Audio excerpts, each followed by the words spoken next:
কুল হাল ইয়াস্তাবিল লাযিনা ইয়া'লামুনা ওয়াল লাযিনা লা ইয়া'লামুন ইন্নামা ইয়াতাযাক্কারুল আলবাব।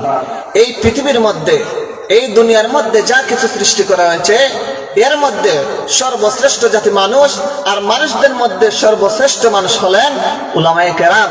যাদের ভিতরে ইলম আছে, যাদের ভিতরে ইলম আছে, কোরআনের জ্ঞান আছে, তারাই হলেন সর্বশ্রেষ্ঠ জাতি। খায়রুকুম মান তাআল্লামাল কুরআন, আল্লাহ রাসূল বলেন সর্বোত্তম ওই ব্যক্তি খায়রুকুম মান তাআল্লামাল কুরআন, যে কোরআন শরীফ শিক্ষা করে এবং যে কোরআন শরীফ শিক্ষা দেয়, ওরাই হলো দুনিয়ার মধ্যে সর্বশ্রেষ্ঠ মানুষ, সর্বশ্রেষ্ঠ মানুষ।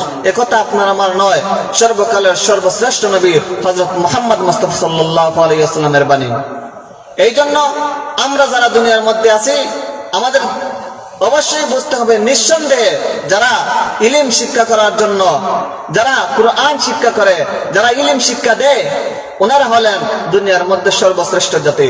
এই জন্য আল্লাহ রাব্বুল আলামিন বলেন, কুল হাল ইয়াস্তাবিল লাযিনা ইয়া'লামুনা ওয়াল লাযিনা লা ইয়া'লামুন ইন্নামা ইয়াতাযাক্কারু উলুল আলবাব।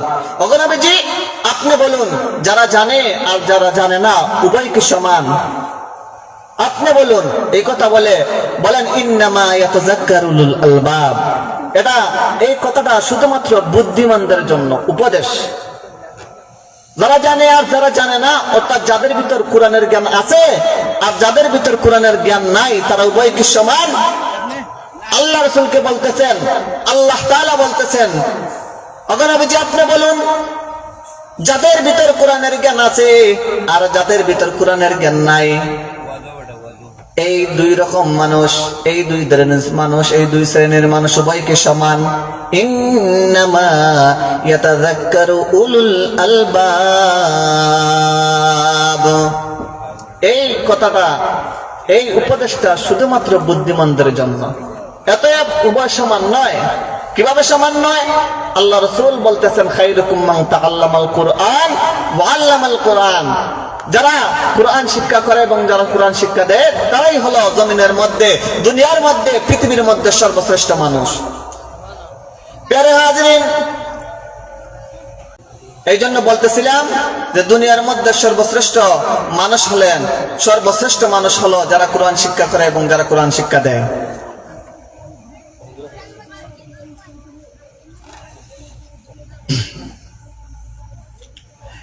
এই জন্য এই যে মাদ্রাসার ওয়াজ, মাদ্রাসার মাহফিল, তালিমুল কোরআন, নুরানি মাদ্রাসা, এইরকম মাদ্রাসা দিনের একটি কুটি, এইরকম মাদ্রাসা থেকে উলামায়ে কেরাম যারা সর্বশ্রেষ্ঠ জাতির মধ্যে, যারা সর্বশ্রেষ্ঠ, তাদেরকে তৈয়ার করা হয়।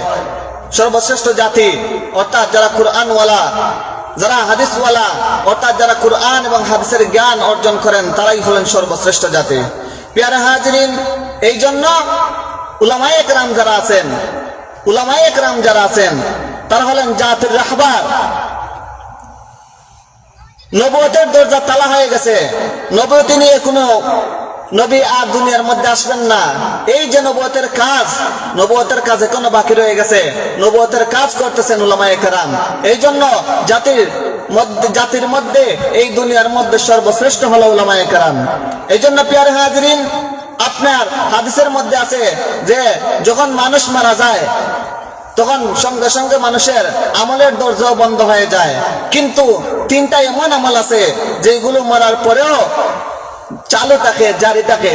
অর্থাৎ আপনি যখন আল্লাহর রাস্তায় 1 টাকা সদকা করবেন, দান করবেন, আল্লাহর রাস্তায় যখন টাকা দান করে 1 টাকা বলেন সামর্থ্য দান করবেন, আপনি যখন মারা যাবেন, মারা যাওয়ার পরও আপনি সেই সদকার সওয়াব পাবেন।